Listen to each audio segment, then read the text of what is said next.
Hello বন্ধুরা, Aparna blog চ্যানেলে সবাইকে স্বাগতম। আমি অপর্ণা, তোমাদের বন্ধু। বন্ধুরা, আজকে আমি কিছু কথা শেয়ার করতে এসেছি। সেটা হলো, প্রথমত তোমাদের সবার জন্য আমার কাছ থেকে রইল বুক ভরা ভালোবাসা ও শুভকামনা। সবাই ভালো থাকো, সুস্থ থাকো, সকলে সবসময়ের জন্য ভালো থাকো। আর আমার এই ইউটিউব চ্যানেলটা খোলার একটা উদ্দেশ্য ছিল, সেটা হলো এখানে সফলতা পাওয়া। আমার খুব ইচ্ছে ছিল যে এখান থেকে আমি সফল হব আর 5 জনের মতো সবাইকে দেখি সফল হয়েছে। সবাই সুন্দর ভিডিও পোস্ট করে, সবাই নিজস্ব কথা বলে, আমার এই জিনিসগুলো খুব ভালো লাগে। তো আমিও চেয়েছি এখান থেকে সফল হতে। তো জানি না আমি কোনো সফল হতে পারবো কি না।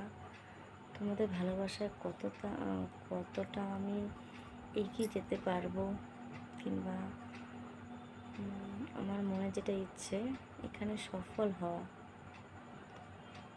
ইউটিউবের যে লোগোটা আছে সেটা আমিও চাই আমার হাতে একদিন আসুক। আমিও তোমাদের সবার কাছে ওই ইউটিউবের যে প্লেটটা পাওয়া যায়, গোল্ডেন প্লেট কিংবা সিলভার বাটন যাই হোক না কেন, আমি খুশি। আমি সিলভারটাই চাই, ঠিক আছে?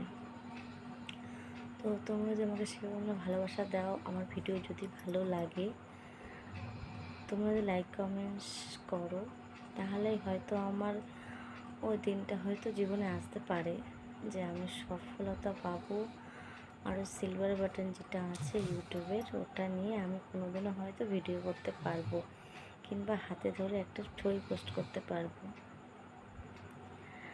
এটা আমার জীবনের খুব বড় একটা ইচ্ছে বলতে পারো, আশা বলতে পারো। কারণ আমি অনেকটা আশা নিয়ে ইউটিউবে চ্যানেলটা খুলেছিলাম। সবাই বলে যে সবাই শর্টস থেকে ভাইরাল হয়, শর্টস থেকে তাদের যেটা এখানে যে সমস্ত রুলসগুলো আছে সেগুলো পূর্ণ করতে হয়, সেগুলো পূর্ণ করে। সবার থেকে হয়, আমার আদৌ কখনো হবে কি না আমি জানি না। তোমাদের কাছে আমার একটাই অনুরোধ, তোমরা একটু প্লিজ আমাকে সাপোর্ট করো, ঠিক আছে? যাতে আমার মনের ইচ্ছাটা পূর্ণ হয়। তোমাদের ভালোবাসা আর ভগবানের ইচ্ছা দুটো যদি থাকে আমার জীবনে, তাহলে হয়তো আমিও কোনো সফল হব। সবাই অনেক অনেক ভালোবাসা রইলো, ভালো করে সুস্থ থাকো। এই বলে আমি ভিডিওটা আজকে এই পর্যন্ত রাখলাম। ভালো থাকো, টাটা।